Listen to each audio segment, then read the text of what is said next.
The telethons of 1983 and 85 funded this latest development, a giant step forward for Newcastle, the city gradually establishing itself as a force in cancer research. A $1.5 million handover effectively established the chair, but that was only half the task. The hunt was then on for the right person to fill that chair, an opportunity Vice-Chancellor of the Newcastle University, Keith Morgan, today revealed attracted the interest of some of the biggest names in medicine from Australia and overseas. It was an energetic choice. We set our net widely, we had applicants from across the world. We had a very strong field to choose from, and we're very pleased we've been able to select the best of the best. At a special luncheon at the university today, Professor Gordon Burns was named as the successful applicant. He'll head the professional unit located alongside the oncology unit at the Mater Hospital, also funded and equipped by the telethons. Professor Burns will be responsible for carrying out and directing fundamental research into the way cells can become cancerous and then grow and spread. All finished today, Mrs. Fisher. How was that? Professor Morgan is confident Get you down now. to establish one of the most successful cancer research teams in Australian medical history. It's a first in terms of developing a chair in cancer research in Australia, so there'll be the first unit developed of this sort around him, but it'll build on very great strength that we already have here in Newcastle. The support from the community for the oncology unit and the other developments at the Mater Hospital provide a very great base to build upon, and we're looking forward to continuing support because this is something which has a direct impact on the community.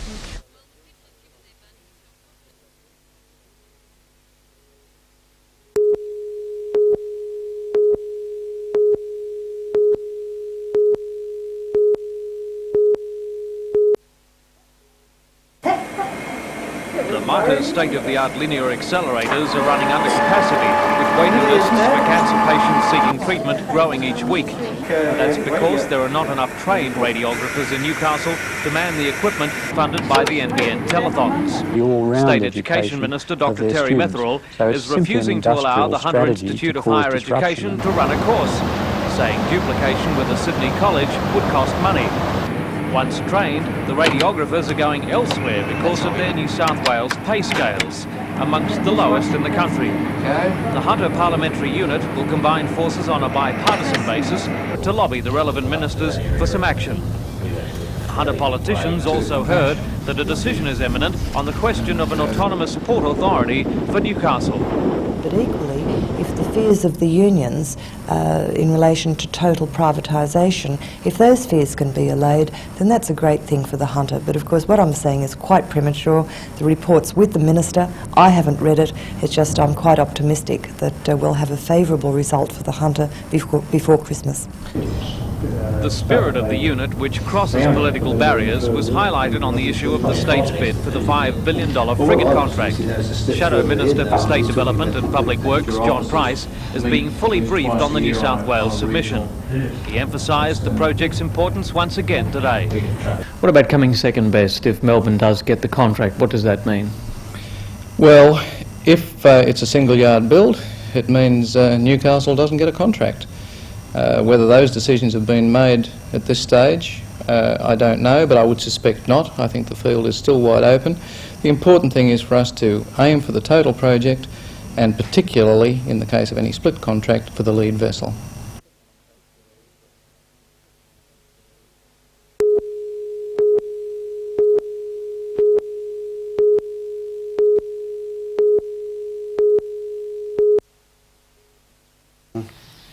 Newcastle Knights President Max Fox today set the record straight on the financial situation of the club. Mr Fox says he has no idea where the figure of $200,000 came from, as the club had finished the 1988 season square.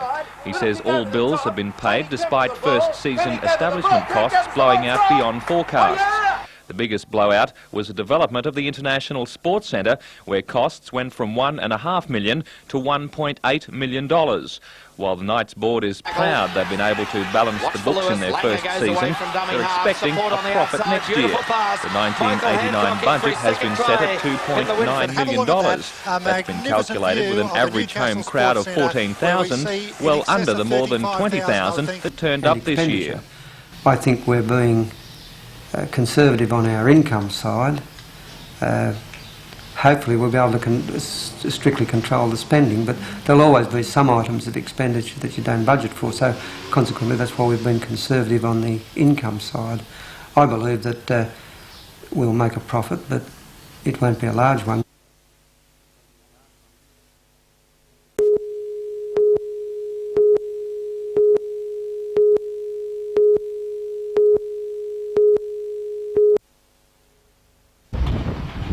The Swift Wings, a Panamanian-registered Japanese bulk carrier, actually uses the wind as an auxiliary engine.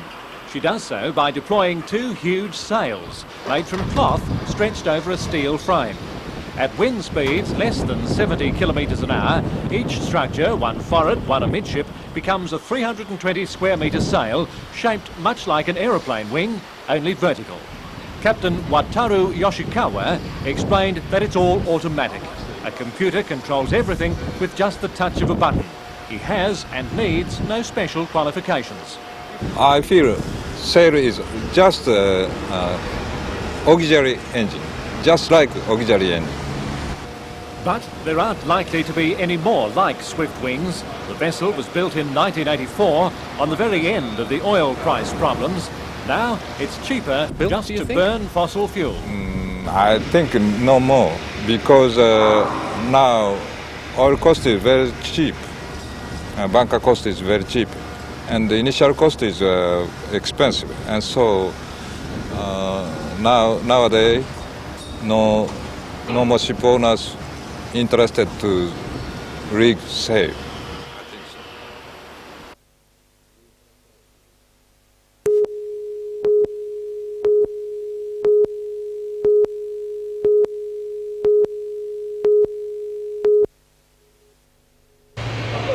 Persistent calls for an independent Port of Newcastle were a major factor in the government's decision to commission Dr. Stuart Joy's report on the MSB. However, the 122-page report made public today finds that Newcastle doesn't require independence. Instead, Dr. Joy proposes the creation of a semi-autonomous board for Newcastle, still controlled by a greatly reduced head office in Sydney.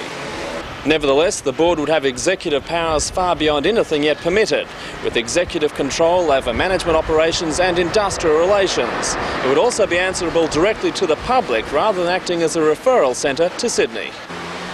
The report also states that neither the Minister nor the MSB would expect to become involved in the day-to-day relationships between the port and its community or industries. A task force will also be set up serving the interests of port users.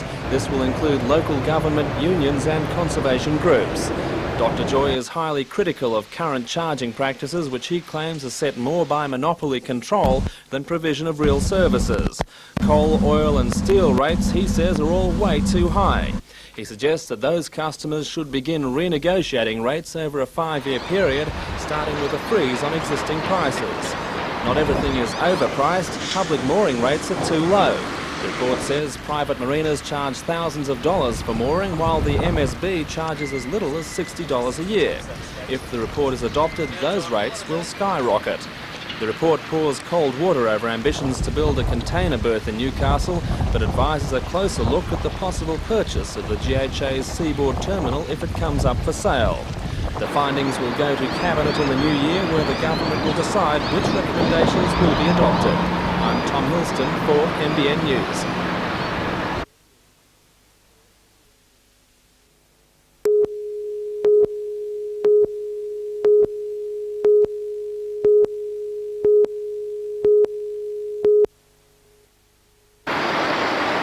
Detectives say the bandit walked into the service station on Maitland Road around 9:20. The offender produced a pistol and demanded money from the trainee manager on duty. With a small sum of cash, the robber then ran out of the building and disappeared. Detectives have discovered a number of shoe imprints in the area and are searching for a man in his early 20s with dark brown shoulder-length hair and an olive complexion. The offender is also described as around 178 centimetres or 5 feet 10 inches tall, of slim build. He was last seen wearing gloves, blue jeans and a red t-shirt with the words Canon Camera Videos printed on the front. Any further information can be given to the Mayfield detectives.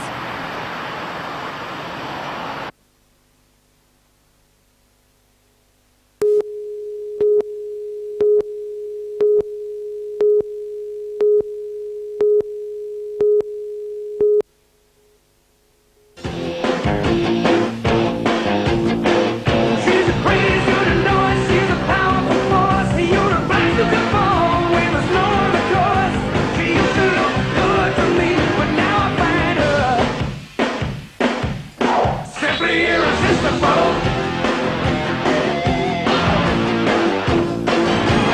Simply irresistible.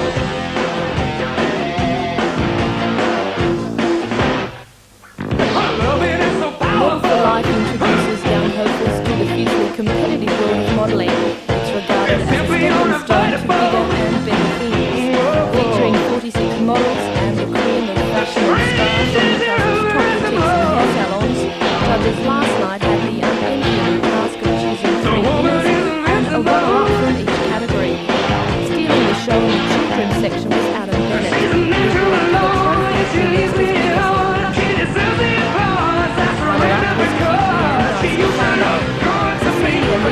won the teenage section, with Nicole Littlewood gaining runner-up there.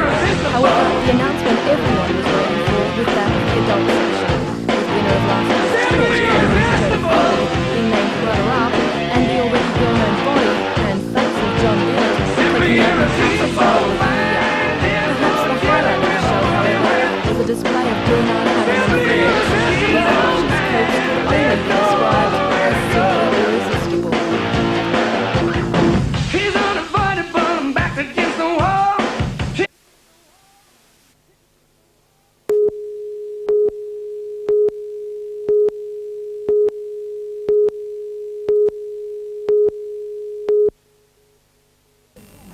A dispute over roster conditions and the subsequent sacking of Miners' Federation members at the Mount Thorley coal loader left the facility idle for several days. But after a decision to accept the tribunal order and National Liaison Committee recommendation to return to work, operations have returned to normal. And with the end of a 48-hour national strike at midnight, coal once again began arriving at the Kooragang and Port Waratah coal loaders today.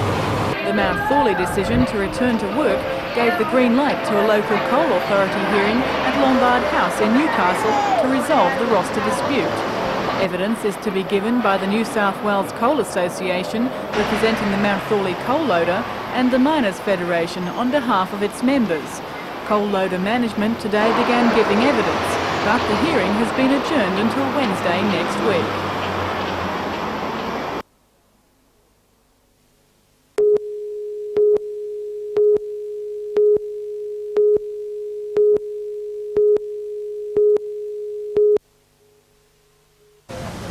It was just after 3 o'clock when the two men burst into the tiny store. Both were wearing balaclavas and brandishing sawn-off shotguns. Proprietors told police the bandits were screaming at them and both seem agitated. One kicked in a door leading behind the counter of the post office section where he demanded the safe to be opened. A small quantity of money kept inside was taken. Meanwhile, his partner was demanding more money. The owner gave him a coin tray, adding there was nothing else to give. The bandits then fled the shop, storming outside into the path of startled local schoolboy Grant Marshall. Coming around the corner on my bike and just around Waterview Road, just up just about 50 metres up, and this blue Commodore was there. One fellow had already jumped in, had a balaclava on. The other bloke had a gun and a balaclava, and he jumped in the passages. He was about to get in the passenger side. He saw me and just said, "Get out of the road," and I just went from live, scared the hell out of me, and he. And then they just took off up the road further. From there, the men made off in a blue Commodore to a roadside rendezvous more than a kilometre away with an accomplice who was waiting in an orange Ford Falcon sedan. The Commodore was dumped and police later confirmed it to be stolen. Fingerprints have been taken and police are now asking the public to be on the lookout for the bandits. Both were wearing light-coloured t-shirts and jeans. One was about 172 centimetres and of stocky build, the other 180 centimetres and very thin. Someone can get in and steal that car. Okay.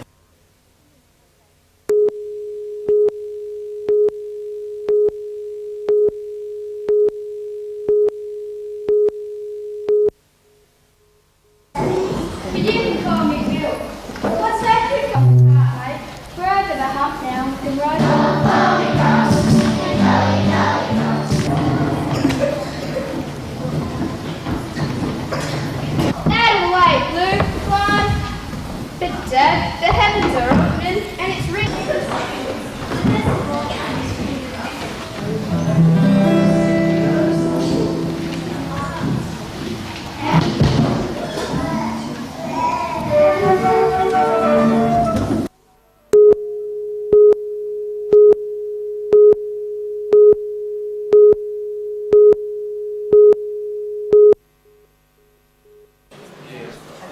project was unveiled by the Hunter-based Greenway Construction Group at a gathering of potential tenants, including restaurateurs and retailers. If council approves, the complex will be built on a 2-hectare site at the end of High Street. The concept of an entertainment centre has been on the drawing board for years, but it was the commitment of Nelson Bay cinema operator Mike Franklin which helped to realise the development. His ultra-modern cinema complex will be a centrepiece for the whole project. There's a catchment area of around 100,000 people, and we feel that 4 cinemas is the right number with a capacity of about 1,200 seats for this area. The development will include a heavy emphasis on entertainment for Maitland's youth, with a skateboard park, milk bar and fast food outlet. Adults will also be catered to by restaurants and a boutique brewery. Mayor Alderman Peter Blackmore says the project will complement the Heritage Mall, which officially opens on Thursday. This development will enhance the mall, mainly with the takeaway food outlets and the dining room facilities. That has been one noticeable absence in the mall, is the food facilities. Make sure you're here in the Heritage Mall. The mall is now operating 8 months after work started on closing the city's main street. Project consultant Pat Claridge agrees that the entertainment complex will contribute to a new look Maitland. The mall is becoming a people's place, and the young people of Maitland have been really waiting for a cinema complex, and now with the mall and that complex, it's getting to the point where, you know, the kids are going to be very happy, as well as the adults.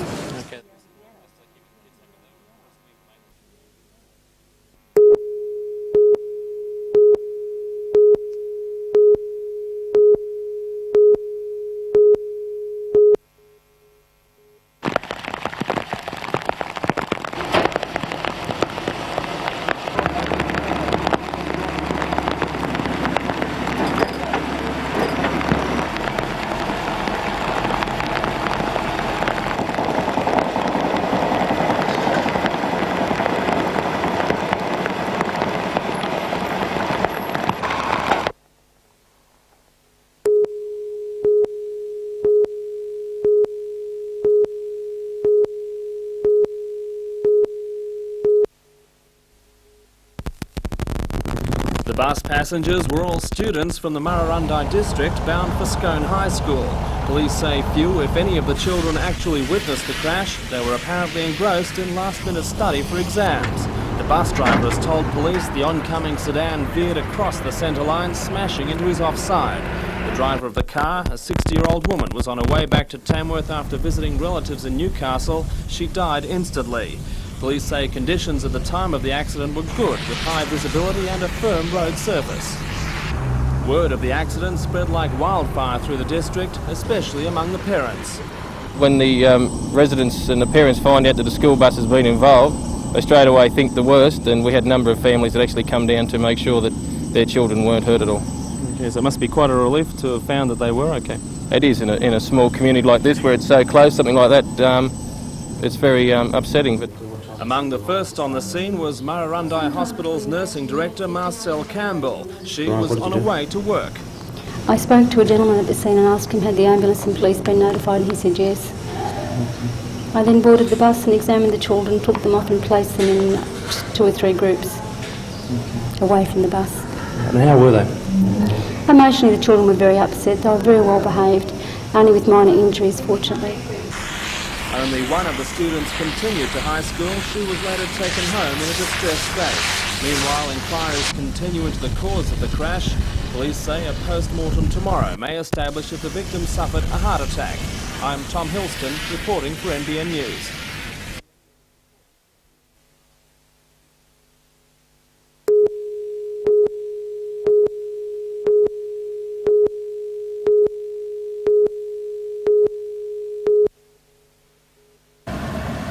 Meanwhile, Newcastle and much of the Lower Hunter was also battered by a freak hailstorm this afternoon. About 2:30, the heavens overfilled the city area, dumping stones solidly for more than a quarter of an hour. At the Toronto weather station, 10 millimetres of rain was recorded in just 30 minutes. 3 shots taken at Clarence to show just how big the hailstones were, some into as big as 40-cent coins.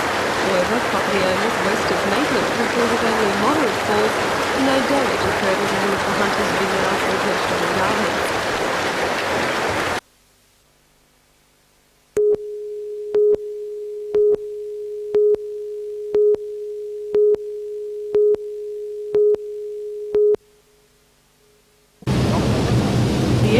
Base Maintenance Centre at Cardiff employs 450 workers. It's one of several complexes that could be affected by the government's plan to clean up State Rail's massive debt. Today, Bob Carr left with the management and workers, claiming the Greiner government's policies would cost them their jobs. The opposition leaders spent the day delivering the same message to teachers and miners in the Wallsend electorate, while introducing Labor's candidate John Mills, an industrial chemist from BHP. The by-election was made necessary by the death of the well-respected Ken Booth. Although the date for the poll has not been set, the Liberal Party has chosen not to field a candidate, making a safe Labor seat look even safer. Yet Labor is not content to rest on its laurels.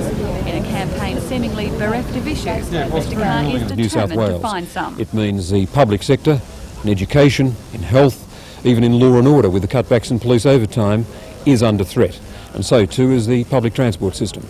You were here on Sunday, you're back again today. Why are you working so hard in a very safe Labor seat? Well, we lost very badly in the state elections on the 19th of March. The by-elections provide us with an opportunity of rebuilding our links with the community, of talking to the people as I've spoken to the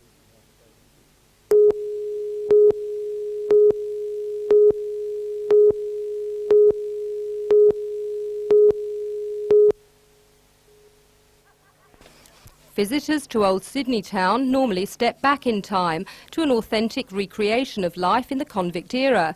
But now visitors can step forward to see future plans for the 260-acre site, which will include a 400-bed world-class hotel, amusement park and 18-hole golf course.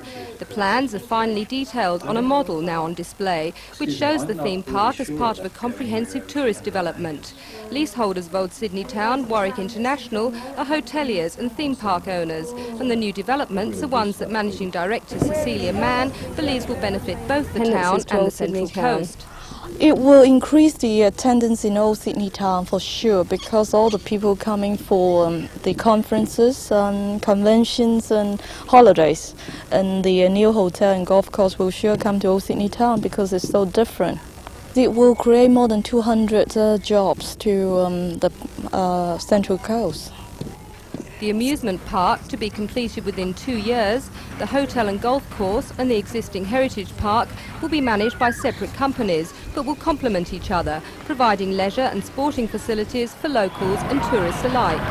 The $65 million developments are expected to be fully operational in 5 years' time. But more immediate changes to Old Sydney Town include a new marketplace, an Australiana fauna park, an Aboriginal display, campsite facilities and a cricket pitch. And Boxing Day will herald the beginning of a whole new format for Old Sydney Town's daily activities, involving a full team of acting staff.